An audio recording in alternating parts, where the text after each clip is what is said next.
Hi, I'm Lita Leapins. And I'm Jim Gordon. Welcome to another edition of Our City Tonight. And an old home week for us, Lita Leapins. We are standing on the patio at the Terminal City Club where episode number 1 of our television show took place in the summer of 2016. Terminal City Club, an early sponsor of our show when it was online in 2015 and into 2016, but Ground Zero, episode number 1, started on a patio right here at the Terminal City Club, where we are now. Yes, and we're celebrating another milestone because this is the 150th episode of Our City Tonight. Thank you for watching. Yeah, that's a milestone and a lot of work, and I've worked with her that long, into our 9th year this summer, by the way. He's still smiling. Yeah, it's just for the cameras, right? Hey, I kid a lot. Hey, but why are we at the Terminal City Club today in the summer of 2023? Funny you should ask. We're going inside to film a really great event, Sapori d'Italia, with our brand new partners, Bosa Foods. Can't wait to talk to them and, of course, sample some of that food after you watch this.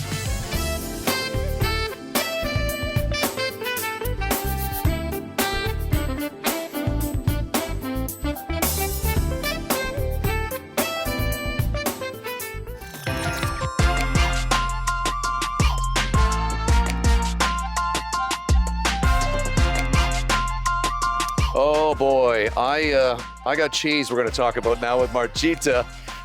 First of all, welcome. Thank you very much. It's a pleasure to have you here. Thank you so much.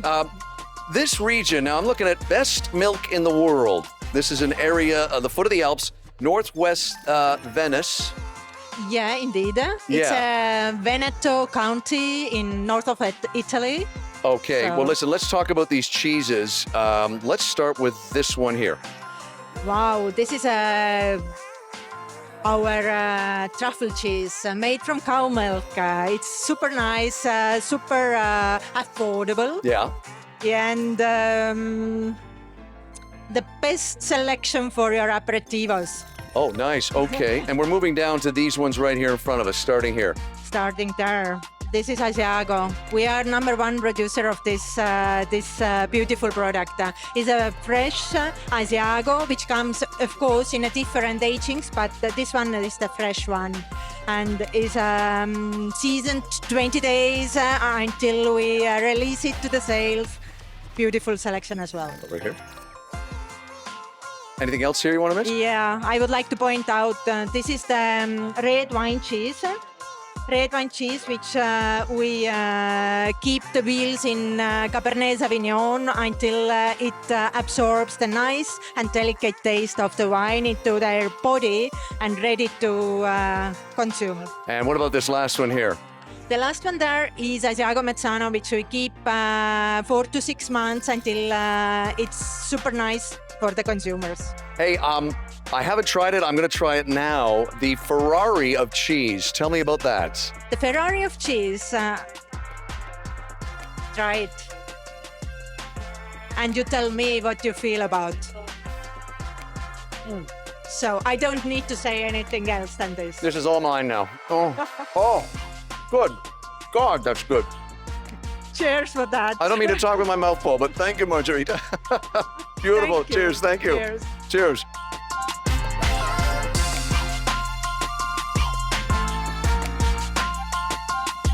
I have really hit the cheese jackpot tonight. I have more cheese and more wonderful people. Elisabetta, we've got some great cheese here that I've been sampling and sneaking and tasting while you've been looking the other way.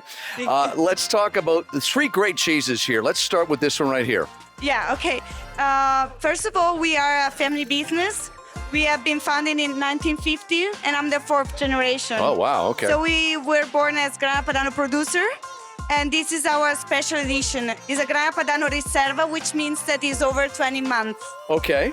What about then? Oh, this is kind of the legendary one, is it? Yes, The Parmigiana, yes, yeah? Yes. This is a Parmigiano Reggiano, which means that it's a PDO product. This is producing just in our one region of Italy. And this is our 24 months edition. It's nicely hand wrapped, and all of these are products that are still handcrafted. Okay. And what about this last one right here? This is our Gran Augusto. It's a version of our cheese that is suitable for vegetarian because it has a microbial rennet instead of the animal rennet. I know you're really busy. You wanted to scoot over here quickly and talk to our viewers and tell us about these great cheeses. I will let you get back to work. Okay, Elizabeth, thank you. Thank you so much. Okay. Thank you.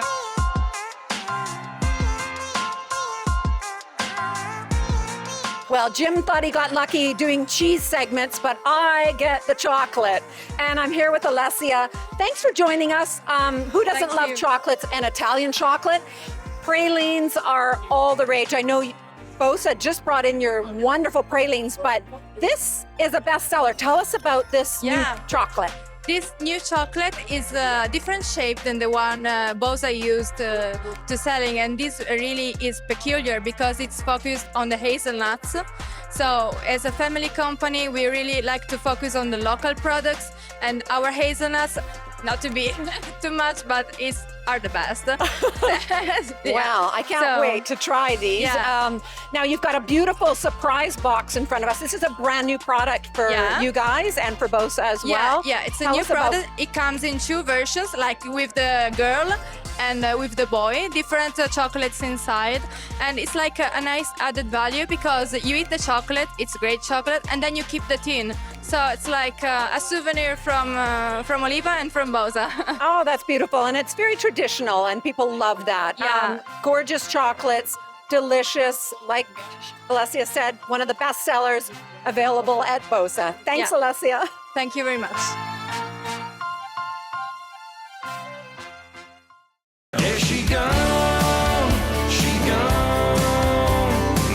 What you're looking at is the new single for a song called She Gone. It's from that brand new album called Answers. It is written and sung by our good friend who is back for, oh my God, a fifth time. Oh my God. First time in person in 3 years, 4 years Yeah. even. It's Chris Buck from the Chris Yeah. Buck Band joining us Yeah. here at Hydra. Buddy, good to have you finally Yeah. in person. Yeah, it's great to see you guys 5 times. Wow. You get the green jacket now. I actually, get the 5 green times. jacket. Where is it? Well, thanks for coming up to see us too, because you are now residing in the very legendary Nashville to do your job. Yeah, I've been down there. I actually got it. I've been down there for about 5 years trying to get a publishing deal, and I actually got a publishing deal. For the listeners, it's a songwriting, so not only for myself, for other bands. I actually got it during the pandemic, which was so random. So I remember driving to the border. I was the only vehicle in the whole border crossing. yeah. And I've been down there full time, and I've just been writing for myself and writing for a bunch of other artists as well. We have to say, tell us what it's like a day in the life of Chris Buck in Nashville. Yeah, so I guess as a songwriter, I have a schedule, kind of like a dentist or doctor's appointment. I'm booked like 2 months in advance, and I usually start around 10 or 11.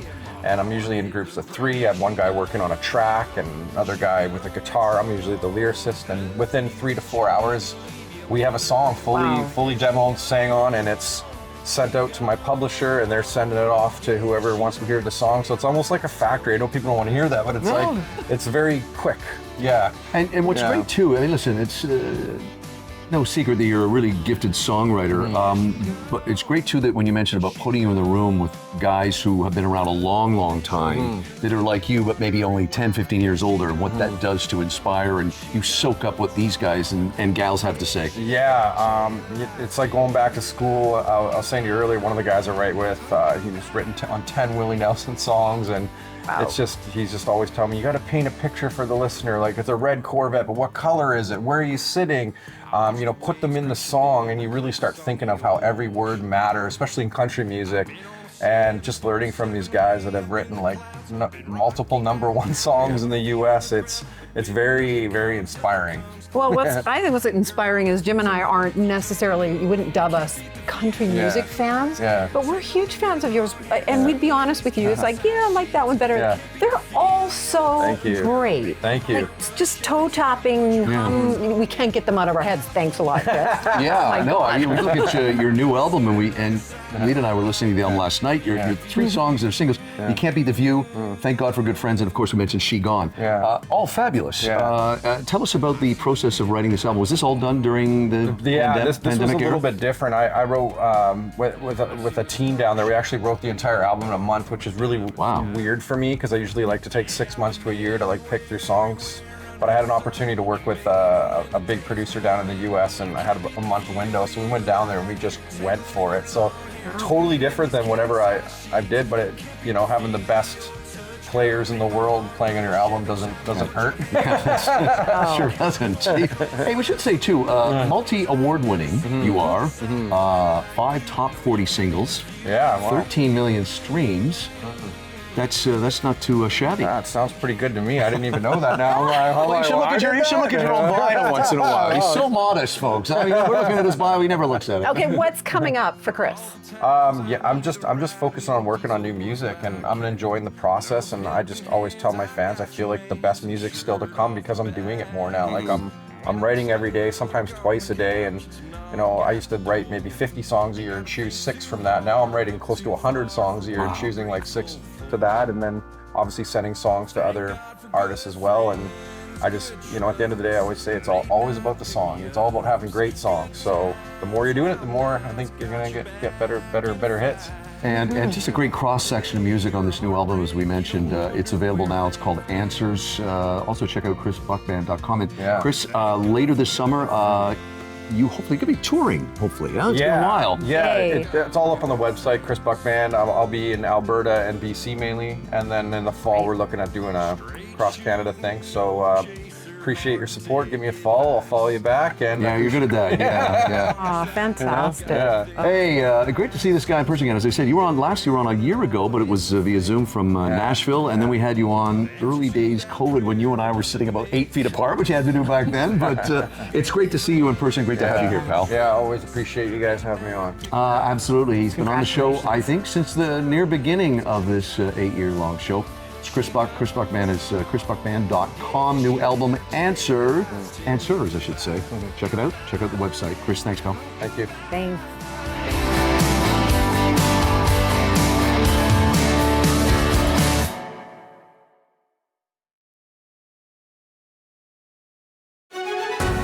This segment is sponsored by the Richmond Sentinel, providing news, entertainment, and human interest stories in print and online.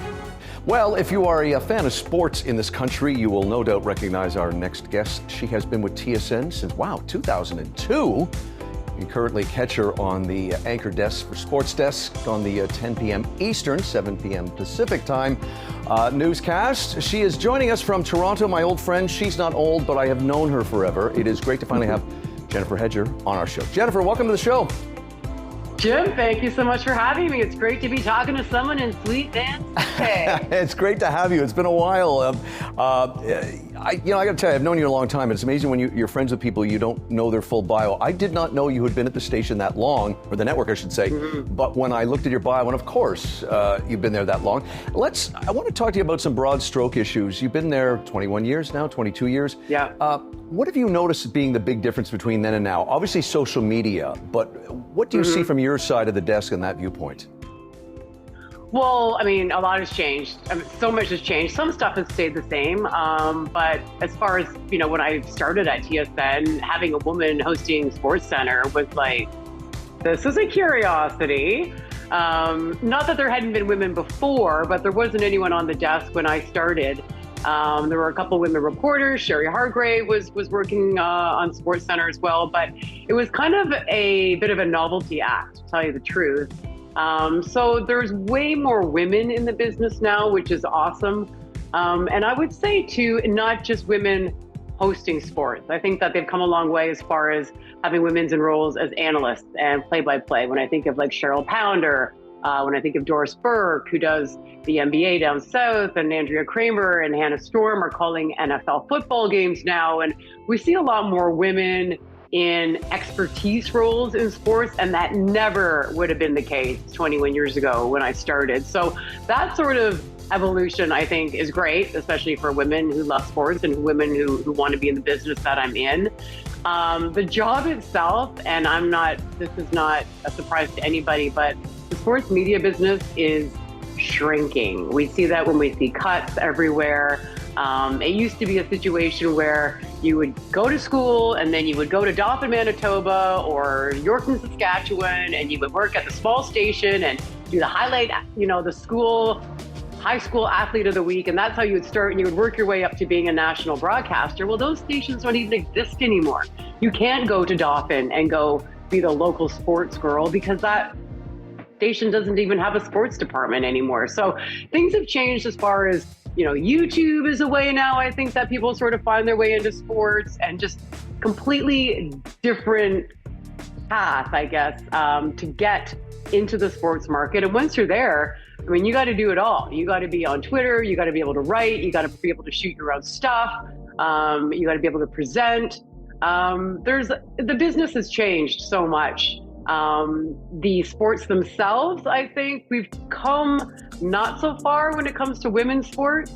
As much as women are working in sports now, we still don't watch the WNBA on a consistent basis. They don't have a national television deal in Canada. We don't have a women's professional soccer league in Canada as they do in the United States. We don't have a women's professional hockey league, which is crazy when the best women's hockey players in the world are from Canada. So I think as far as women's professional sports is concerned, we're still lagging behind. It's interesting. We were talking last week about bringing country together. I'm trying to think of the last time where in professional sports, our country was brought together. I mean, I certainly was watching the Stanley Cup playoffs. I was happy that Vegas won. I can't figure out why they can do something in 6 years that my city's team can't do in 50. But and with you guys in Toronto, I'm preaching to the choir. I was thinking the last time I remember really coming together was 2019 with the Raptors. I might be missing something in professional sports, and because you mentioned the women, and they have certainly given us lots to rally around in terms of soccer and hockey. Do you got a special memory? Because you certainly have covered a lot of great events, including the Olympics. Well, for me, speaking of the Olympics, and I know you were talking about pro sport and this is amateur sport, but I think we peaked, like national pride in Canada peaked in 2010. Those Vancouver Whistler Games, even the people who had the bread nut circuses signs on their windows. I remember traveling from the airport to Whistler to broadcast those games, and you would see the protesters and the bread nut circuses, and it was like, okay, I get your point. You feel like the money's misspent. And honestly, when we left Whistler to go back to the airport after the games, it was almost embarrassing seeing those signs in the windows because those Olympic Games did more for this country than any political movement or any sort of, I don't know how you could get more of a shot in the arm than what those games did for us collectively. Bringing people together, making us feel Canadian, making us feel like we were all in the same team, all pulling in the right direction. And I don't think it's been that good since, to tell you the truth, Jim. She is, long time at TSN, folks. You see her doing everything on the network. Look for Jennifer Hedger on TSN. Jen, thanks. We'll see you soon. Thank you, Jim. Go Canucks. I think that they're going to do it before the Leafs. I honestly do. That's not saying a lot. just a Stanley Cup in Canada would be a real treat. So let's pray for that. Yeah, 30 years. It has been 30 years. Thanks, Jen. Thank you. This segment was sponsored by the Richmond Sentinel, providing news, entertainment, and human interest stories in print and online.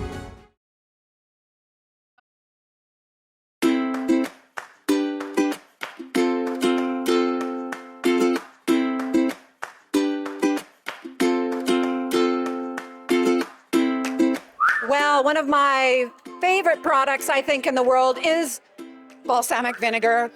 But your company makes so much more than that, but they excel at that as well. I'm here with Mattia, and he's going to talk a little bit about these wonderful products that don't just stop at balsamic vinegar.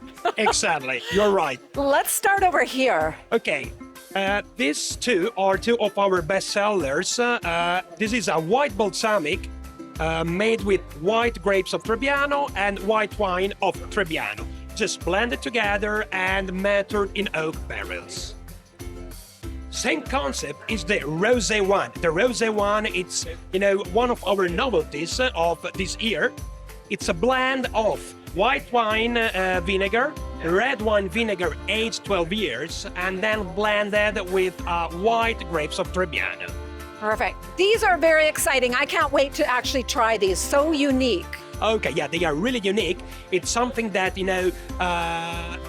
start, to introduce in the market in Europe. We had a really very big success, so we are trying to introduce it here in North America. So the products are an amaretto vinegars, so a product made with grape must, white grape must, white vinegar, and then amaretto flavors. The other one is the spritz, same ingredients, white wine vinegar, white grape must, and then spritz flavors.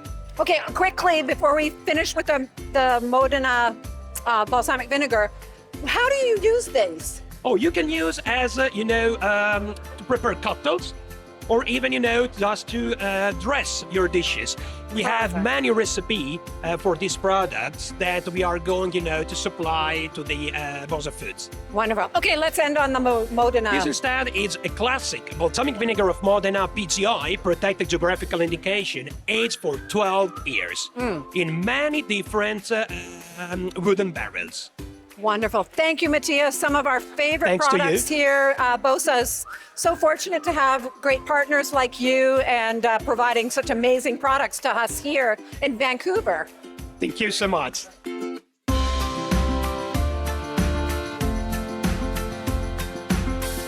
Well, my focus right now is sausage, salami. I'm with Umberto, whose family has been doing this very well for 100 years. What do you have here in front of me? I'm gonna say this one to last because I'm intrigued by this story. But talk about what we have here, Umberto. All right, here we have the Finocchiona PGI. This is our best seller overseas. He is in Canada and is a PGI product. It means that is a product that is guaranteed to the consumer.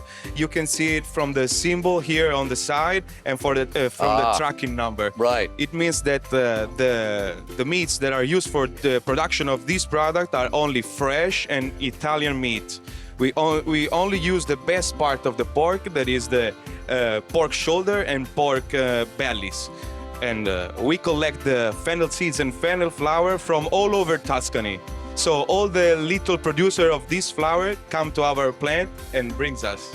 And I would like also to show you that together with the big piece that is doing a great job, we are introducing the small one. So it's a very grab and go. Oh, so I like that, folks. The small, that's great. From after the to 2020, the little pieces are little piece market are really growing up.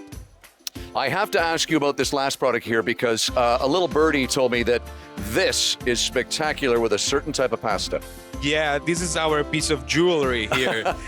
This is really perfect with the carbonara pasta. Oh. It's the pasta with the egg sauce and little cubes of smoked guanciale. This is really beautiful also with the gricia pasta. That is a sauce with pecorino cheese and black pepper.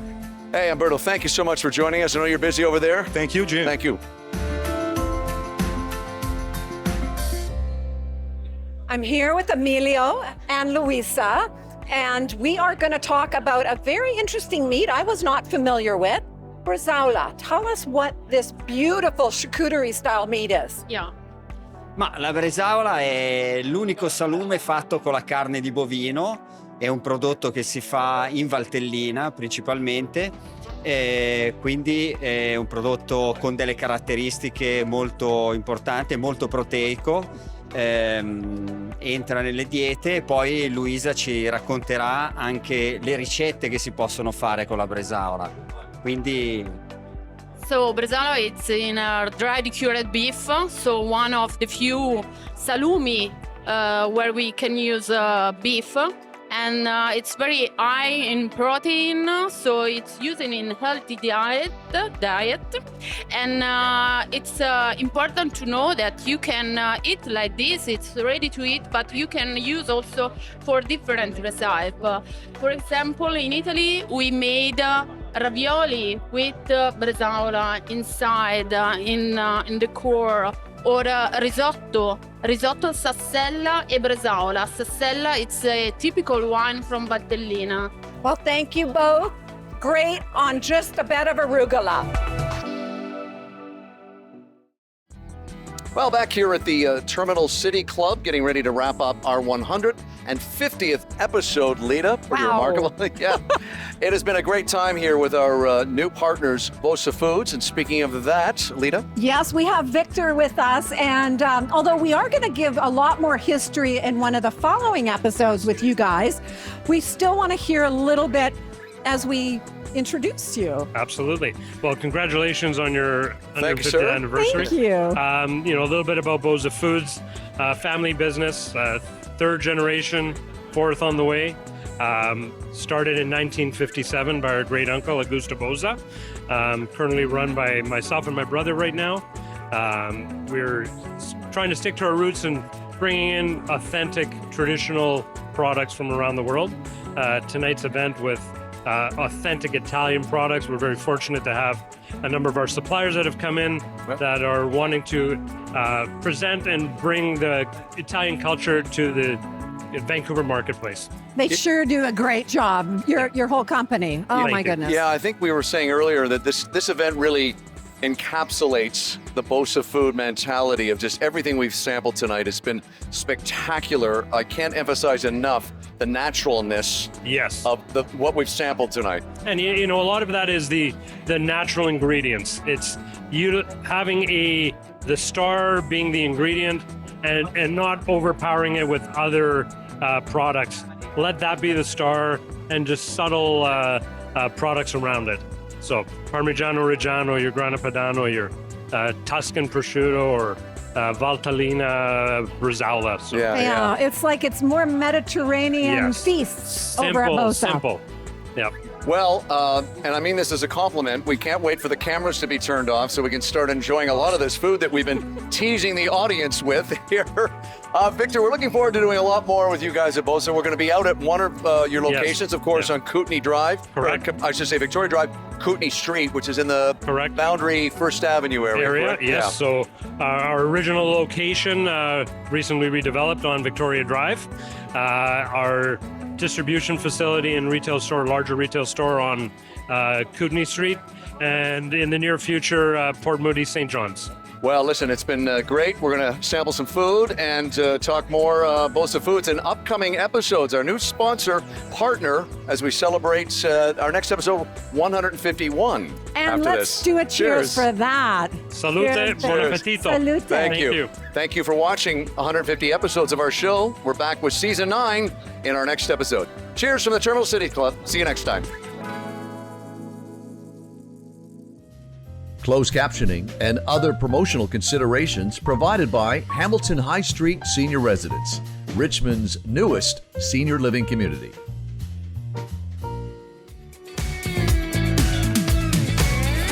Don't forget to check out past episodes and individual interviews, all on the Our City Tonight YouTube channel.